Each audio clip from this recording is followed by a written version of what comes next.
بسم اللہ الرحمن الرحیم۔ آرش وائس کے معزز ناظرین کو سلام پہنچے۔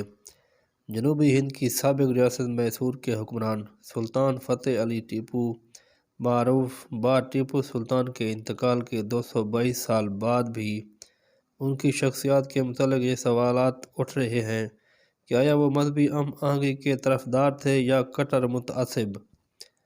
بھارت میں مسلمانوں کی اکثریت کو ٹیپو سلطان سے بظاہر مسلمان، صوم و صلات کے پابند حکمران اور مثالی جنگجو ہونے کی وجہ سے بہت لگاؤ ہے، یہاں تک کہ بھارت میں کئی مسجدیں ان کے نام سے منسوب ہیں۔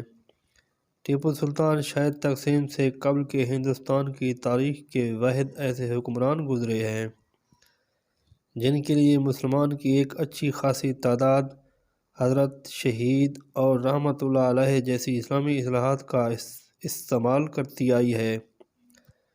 معتدل یا اعتدال پسند ہندوؤں کا کہنا ہے کہ ٹیپو سلطان انگریزوں کے خلاف ہندوستان کی جنگ آزادی کے اولین مجاہد ہیں، جنہوں نے انگریزوں کی بالادستی کو ماننے سے انکار کیا اور ان کا مردانہ وار مقابلہ کیا۔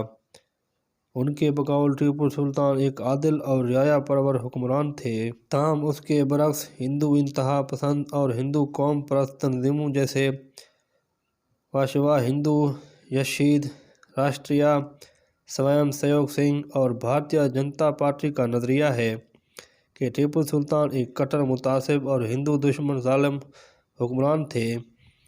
2015 میں ریاست کرناٹک میسور میں سدارمیا کی قیادت والی کانگریس حکومت نے ہر سال 10 نومبر کو حضرت ٹیپو سلطان جینتی جنم دن نامی تہوار کو سرکاری طور پر منانے کا اعلان کیا تھا۔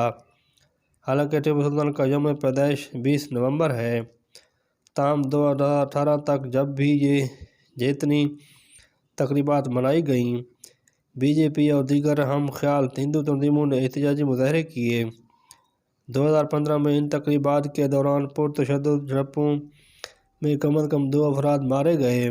2019 میں بی ایس یدیورپا کی قیادت والی بی جے پی حکومت نے کرناٹک میں ٹیپو جینتی کو سالانہ تقریبات کی منسوخی کا اعلان کیا۔ نیز اسی حکومت نے 2020 میں 7ویں جماعت کی سوشل سائنس کی کتاب سے ٹیپو سلطان کی زندگی سے متعلق باب کو حذف کرنے کا فرمان جاری کیا۔ 2015 میں جنوبی بھارت کے سپر اسٹار رجنی کانت نے اعلان کیا کہ وہ ٹیپو سلطان کی زندگی پر بننے والی film Tiger of Mysore Tipu Sultan میں سلطان کا کردار ادا کریں گے، لیکن بی جے پی اور دیگر ہندو تنظیموں کے احتجاج کے بعد انہوں نے اپنا فیصلہ بدل دیا۔ آخر میں آپ لوگوں سے گزارش ہے کہ ہمارے چینل آرش وائس کو لازمی سبسکرائب کر دیں۔ شکریہ۔